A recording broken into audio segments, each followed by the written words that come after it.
Radio, le 10h midi, mettez-vous d'accord, Valérie Expert. Allez, on est ensemble avec vous sur Sud Radio pour ce 10h midi aujourd'hui. Gilles, c'est quoi aujourd'hui ?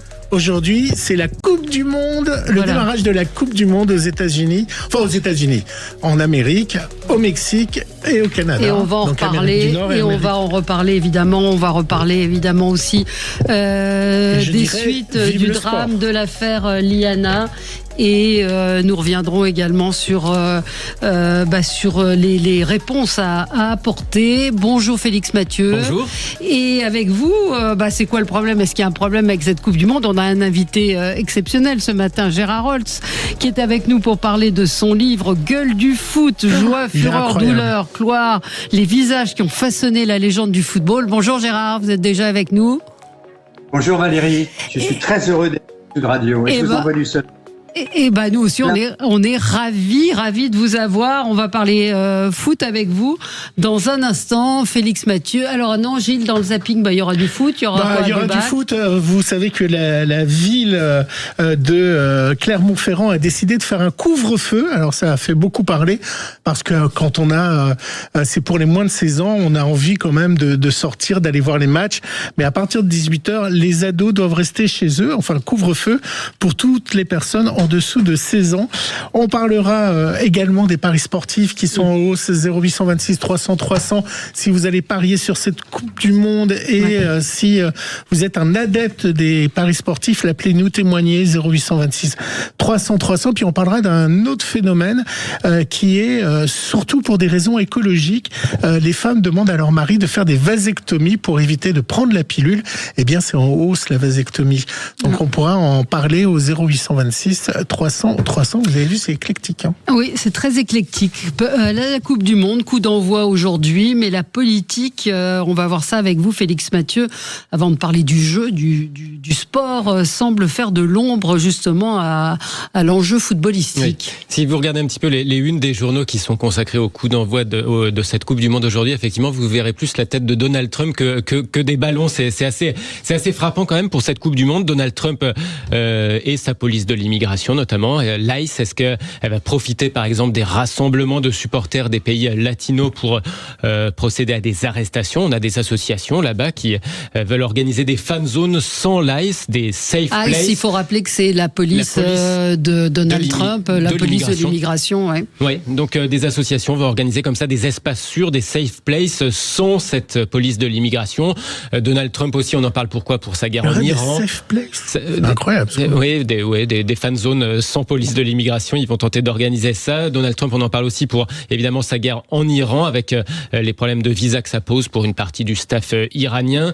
Donald Trump et ses travel bans, ses interdictions de voyager qui posent des problèmes d'accès au mondial. On a vu évidemment l'affaire de cet arbitre somalien refoulé, et c'est quelque part tout un continent, l'Afrique, qui se sent offensé dans cette affaire. Des travel bans qui concernent aussi Haïti, la Côte d'Ivoire, le Sénégal. Alors même quand les équipes entrent après des contrôles assez poussés, elles risquent bien de devoir jouer sans leurs supporters une fois sur place. Autre particularité, l'enthousiasme très très modéré sur place, dans un pays, faut-il le rappeler, où jusqu'au nom de football est déjà pris par un autre sport local. Alors le soccer, notre football, il est surtout populaire là-bas dans ces milieux latinos qui sont justement mis sous tension par la politique migratoire de l'administration Trump. Et pour autant, ce mondial ne se tiendra pas qu'aux États-Unis, comme le disait Gilles, Canada, Mexique également. Oui, c'est l'autre particularité, cette Coupe du Monde éclatée sur 3 pays hôtes, 16 villes, du Mexique au Canada en passant par les USA, 4300 km tout de même. Bonjour le bilan carbone, même si les équipes ont été quand même regroupées au début pour les phases de poule. Après, ce sera sans doute l'avion entre les deux matchs, fatalement. Donc ça va faire des kilomètres d'avion à faire pour les équipes. Enfin, autre nouveauté, ces pauses publicitaires ces pauses fraîcheurs, je devrais dire. Ces pauses en plein match, au milieu de chaque période, de quoi casser le rythme du football, disent les uns. L'occasion pour les joueurs, de se rafraîchir, de boire un coup d'eau, mais l'occasion quand même aussi pour les diffuseurs de vendre du soda autant de cerveaux disponibles, comme disait l'autre, des cerveaux qui seront peut-être parfois un peu endormis chez nous, puisque beaucoup de matchs se passeront en pleine nuit heure française. Alors vous pouvez réagir évidemment 0826 300 300. Est-ce que vous allez regarder ces matchs? Est-ce que vous avez changé de télé? Il paraît que les ventes de télé, je change de comme télé, à chaque fois. Bon, on est content de l'apprendre. Gérard Rolls, ça vous inspire quoi Alors on va parler de votre livre dans un instant, hein, Gueule du foot, que vous publiez avec votre fils Julien Holtz chez Gruen. Toujours un très très beau livre. On va en parler dans un instant. Mais elle vous dit quoi cette Coupe du Monde aux États-Unis? C'est le mot qui convient, et Félix vient d'en parler, c'est trop. Voilà, il y a trop d'équipes. Il y en a 48, alors que d'habitude c'est 32. Alors ça veut dire beaucoup plus de matchs que d'habitude. Il y a 104 matchs au total. Ouais. C'est trop en organisation. Pourquoi avoir choisi 3 pays comme ça, le Mexique, le Canada et les États-Unis, dans 16 villes différentes, qui ont des législations différentes, qui ont des systèmes de sécurité différents, qui ont des lieux différents, ouais. Extrême. La géographie, c'est absolument incroyable. Et puis après, avec les nouveautés, oui, on en parlait, Félix en parlait, la pause fraîcheur, entre autres, mais en même temps, les États-Unis, à cette période de l'année, il va faire très très très chaud, hein, de 25 à 35 degrés, même sur certains territoires, 40 degrés. Donc on peut imaginer que les footballeurs ont envie de boire. Mais c'est vrai que il y a trop, et il y a trop de business, et en particulier avec le prix des billets qui ont été affichés. Et puis ce qu'on a découvert aussi, c'est que certains Américains ont acheté des billets alors qu'ils n'iront pas au stade, mais juste pour spéculation et pour pouvoir les revendre. Quand juste on pense que le métro pour aller au stade où vont jouer les Français, le premier match là, dans la banlieue de New York, donc, le métro coûte $100. Juste le métro pour aller au stade. Puis après, avec des billets qui coûtent, le minimum, c'est 200, 300, 800, 8000 euros de temps en temps. Donc c'est un peu trop, voilà. Mais en même temps, on a les meilleures équipes du monde qui sont réunies. On va avoir un football sans doute très spectaculaire, avec ce que je considère moi comme les favoris, c'est-à-dire l'Espagne, le Portugal, l'Allemagne, la France, bien sûr. Donc voilà, trop, mais en même temps vite que ça commence, quoi. Oui, vite que ça commence, mais c'est vrai que vous espérez, vous misez sur la France, ou quel est votre pronostic si on tente de faire des pronostics? Oui, alors je suis pas très bon pour les pronostics en général, mais j'avoue que la France fait partie des grands favoris de cette Coupe du Monde. Donc faut pas oublier l'Argentine, qui est l'équipe tenante du titre, hein, mais surtout parce que on a des diamants. On a sans doute les meilleurs attaquants du monde en ce moment, qui sont réclamés sur tous les grands clubs européens, entre Olysée, Mbappé, Dembélé, entre autres. Voilà. On a des petits problèmes en défense. On n'a pas la défense aussi solide que on devrait avoir pour ce niveau de compétition. Mais la France, oui, risque d'être vraiment au moins dans le dernier carré, les 4 dernières, et sans doute même avec un peu de chance jusqu'en finale. Ouais. Est-ce que psychologiquement, pour les joueurs, au-delà, Valérie en parlait hier, que beaucoup d'équipes allaient prendre des avions, en particulier l'équipe iranienne qui part de Tijuana, va jouer aux États-Unis et retourne au Mexique. Est-ce que tout ce qui se passe de la politique, ça peut perturber le mental des joueurs? On ne sait pas ce que va devenir la guerre entre l'Iran et les États-Unis. Est-ce que tout ça joue, ou ils sont dans leur bulle? Alors, ils sont beaucoup moins dans leur bulle qu'avant. La première Coupe du Monde, vous savez que je suis âgé, donc la première Coupe du Monde que j'ai pu suivre, pas sur le terrain, mais c'était en Suède en 58. Et là, par exemple, les Français étaient dans un petit hôtel. Ils s'entraînaient juste à côté de l'hôtel et ils étaient coupés complètement du monde. Ils avaient juste quelques nouvelles par les journalistes qui venaient les voir à l'entraînement. Bon, après, on commençait les téléphones, on commençait les fax, on commençait les téléx, on commençait les ordinateurs. Et aujourd'hui, maintenant, avec les réseaux sociaux, oui, ils ne seront pas du tout imperméables au reste de l'actualité, ça c'est sûr. Et ils vont regarder un peu ce qu'on dit d'eux et le résultat des autres équipes. Donc, ça peut avoir une influence. Ce sont des grands professionnels et ils sont là, en revanche, ils sont complètement protégés de ça. Non, sauf énorme incident. Par exemple, le problème, c'est la situation au Mexique en ce moment. Bien sûr. Il il y a eu la mort de Cervantes, l'un des narcotrafiquants.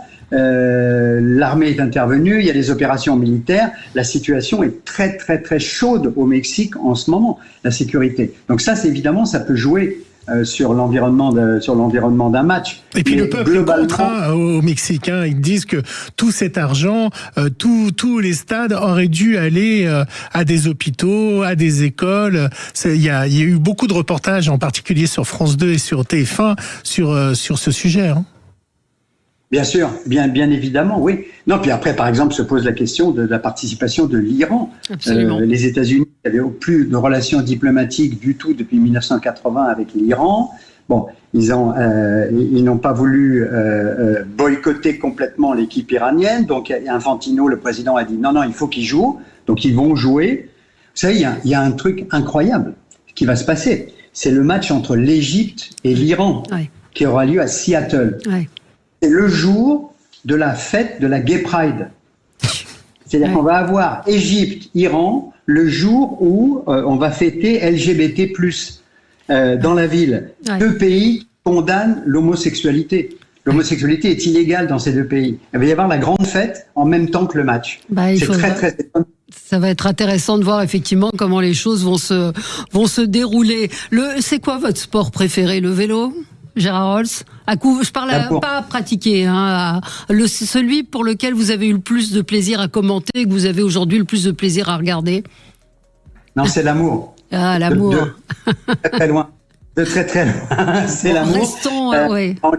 Moi, vous savez, Valérie, ce qui me plaît, mais c'est une philosophie de ma vie.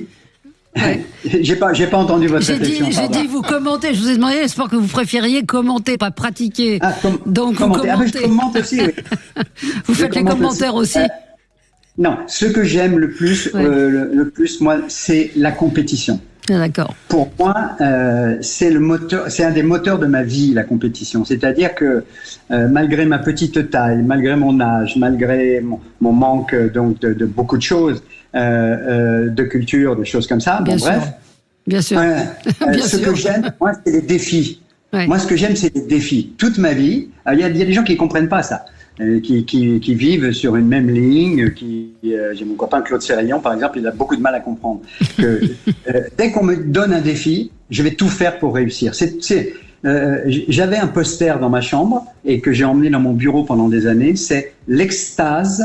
C'est de pouvoir progresser chaque jour. Et ben voilà, ça c'est ma vie. Donc oui le vélo, oui le ski que j'adore, en particulier là dans les stations que j'aime beaucoup qui sont juste derrière moi, c'est-à-dire Isola 2000, Valberg et tout ça. Le ski, le vélo, le Tour de France, la voile, j'adore la voile, le football, le rugby, la moto de compétition. Voilà, vous voyez, c'est beaucoup. À chaque fois qu'il y a de la compétition, moi ça m'intéresse. Quand les gens se dépassent. On va revenir sur vos passions également, ces très beaux livres que vous publiez avec votre fils Julien depuis 14 ans, le dernier Gueule du foot, joie, fureur, douleur, gloire, ces visages, ces photos qui racontent les exploits, qui racontent l'histoire du football également. À tout de suite. 10h midi, mettez-vous d'accord, Valérie Expert. Avec vous sur Sud Radio et avec Gérard Rolls, ce coup d'envoi de la Coupe du Monde. Alors il y a certains auditeurs qui me disent non, ras-le-bol, vous allez en manger pendant 40 jours. Il va y avoir de la Coupe du Monde. Aujourd'hui, c'est quand même l'événement. Les Français disaient ras-le-bol des Jeux Olympiques, je veux pas suivre. Oh, moi je suis allé dans ma maison en campagne. Bon, et ça a été un succès tellement incroyable, les Jeux Olympiques, tellement incroyable. Vous savez, c'est ça. Et il suffit qu'on gagne, qu'on ait des matchs pour que la France s'enflamme. Gueule du foot, pardon. C'est le livre que vous publiez, Gérard Rolls, avec votre fils Julien Rolls, avec des photos exceptionnelles, des photos. Il y a un travail iconographique qui est, je sais pas, ceux qui nous suivent sur Facebook peuvent le voir. Des photos de légendes. Racontez-nous un petit peu comment vous avez procédé, parce que des images, il y en a beaucoup.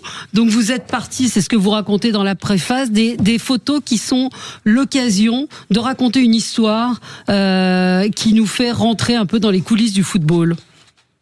C'est ça. L'idée, c'est donc notre 17e livre. On en a vendu 200 000 déjà avec mon grand-fils, avec Julien, depuis 13 ans. Et là, on s'est dit, on a écrit l'année dernière Gueule du Tour de France. Ouais. Et ça a tellement bien marché qu'on s'est dit, pour le football et pour la Coupe du Monde, évidemment, il faut qu'on revienne sur ces clichés un peu iconiques. Donc, on a choisi 200 photos. C'est 1 an de travail. 200 photos où chaque visage raconte une histoire, en fait. Et permet d'imaginer, de rêver, de se souvenir de ses actions et de ses buts, de ses victoires, de ses blessures qui nous font gamberger, quoi. Regardez cette photo de Kylian Mbappé, la rage de vaincre. Elle dit beaucoup de choses, cette photo, hein. Et qui nous a permis on a été en couverture. C'était une histoire extraordinaire. C'est parce que j'ai croisé, j'ai la chance de faire partie du comité Grévin pour faire entrer les personnages au musée Grévin. Donc on a fait entrer Kylian au musée Grévin il y a déjà 2 ou 3 ans. J'avais fait la connaissance de sa maman, Faisal. On avait appelé l'avocate, on a appelé son agent, on a appelé tout le monde. Et puis j'arrivais pas à joindre Kylian pour lui dire on va te mettre en couverture du livre. Et puis finalement, c'est la maman qui m'a dit « Mais allez-y, je vous en prie, ça sera un bouquin positif, allez-y. » Et voilà. Et c'est la couverture, et c'est effectivement la couverture du livre. Voilà, la joie de Kylian, ça symbolise un petit peu tout ce qu'il y a dans ce livre, c'est-à-dire, il y a 11 chapitres, il y a les beaux gosses, Ginola, Beckham, il y a les graves blessures, Donnarumma. Le pauvre, il n'est pas à la Coupe du Monde. Il y a les gueules de Gaulle. Moi, j'aime bien les gueules de Gaulle parce qu'on parle moins des Gaules que des autres joueurs souvent. Et pourtant, c'est des sacrés joueurs aussi, hein. Hyper important dans une équipe de football. Il y a Yachine, qu'on appelait l'araignée noire, à qui j'ai eu la chance d'ailleurs de redonner le ballon, moi, un jour, au stade de Colombes. Il y a Barthez. Il y a la fameuse photo de Barthez dans la finale en 98 où il est au-dessus de Ronaldo. C'est une scène absolument, là encore, absolument iconique. Au moment où on pense que le match peut basculer, il est au-dessus de Ronaldo, il le percute de plein fouet et ça fait un ballet. Il y a un côté esthétique très évident. Mais regardez cette photo là, le scorpion, le coup du scorpion. Je ne sais pas si on voit. Higuita. Cette photo, elle est incroyable. Le gardien colombien Higuita, là on est. Alors il l'a fait 2 fois. Il l'a fait en 95 et en 2012. Une folie complète d'arrêter le ballon avec les pieds dans un balai en reprojetant le ballon vers l'avant. C'est une folie complète, ça. René Higuita, le Colombien, Il y a une photo avec De Gaulle qui est absolument incroyable. De Gaulle qui assiste à la finale de la Coupe de France en 67. Et le hasard, le taux de probabilité pour qu'il reçoive le ballon, c'est 1 sur 10 millions. Et ben, il reçoit le ballon et il le renvoie aux joueurs. Voilà, entre autres. Mais il y a le fameux coup de tête de Zidane. Oui, il y a le coup de tête de Zidane. Contre les Italiens. Il y a les gueules de vainqueurs aussi, sont de jolies photos. L'occasion de revoir Bernard Tapie et l'Olympique de Marseille, cette victoire. 93 avec Basilou, il l'appelait Basilou. Et puis il y a la photo de Maradona, 1986, au stade Aztec, là où ce soir va commencer la Coupe du Monde, au stade Aztec. J'ai eu la chance de voir cette finale là en 86. Avec Maradona qui lève le poing et ça a été le 1986 pour Maradona, c'est le match de son sommet absolu de sa forme. Ça a été vraiment un génie extraordinaire et en même temps un diable. Parce que comme on le sait, il est tombé dans la drogue et dans le dopage. Alors vous choisiriez quoi entre Maradona, Platini et Pelé? Pelé évidemment, Pelé que j'ai eu la chance de rencontrer. Qui est dans le bouquin plusieurs fois, qui m'a fait un cadeau exceptionnel à New York, puisque j'ai pu assister à son dernier match, le dernier match de sa carrière, où il a joué avec le Cosmos de New York, et il m'a permis, avec un laissez-passer, d'être sur la pelouse avec lui pour son dernier match. Donc Pelé a été choisi par tous les grands spécialistes de football comme le plus grand joueur de tous les temps.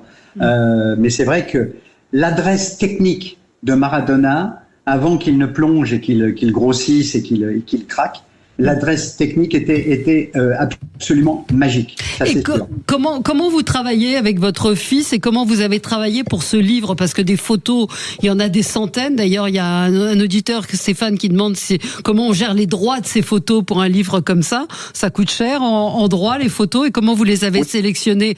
Parce que dans un livre comme celui-là, c'est aussi subjectif. C'est un choix subjectif à assumer, hein. Bien sûr. Donc, dans un premier temps, Julien, de son côté, lui, il est plutôt vidéo, archive, ordinateur. Moi, je suis plutôt dans mes livres. Moi, j'ai une bibliothèque ici où je dois avoir 50 bouquins sur le football. Donc, dans un premier temps, j'ai feuilleté tout. Je me suis tout remis en question, de toutes les époques, depuis le début du football jusqu'à aujourd'hui. En commençant à choisir des séquences. Après, on a choisi 11 chapitres entre les beaux gosses, les belles actions, les plus graves blessures, les moments les plus originaux, les choses comme ça. Et puis, on a un copain à nous, Thierry, qui est spécialiste des photos, et c'est lui qui est en rapport avec les grandes agences de presse. Ça fait partie du budget. Donc, certaines photos valent 50 € en droit, d'autres valent 3000 €. Et donc, on nous demande de temps en temps de choisir et de rentrer dans le budget. On est aussi très intransigeant en disant je veux absolument celle-là, quoi, de temps en temps. Est-ce que vous avez...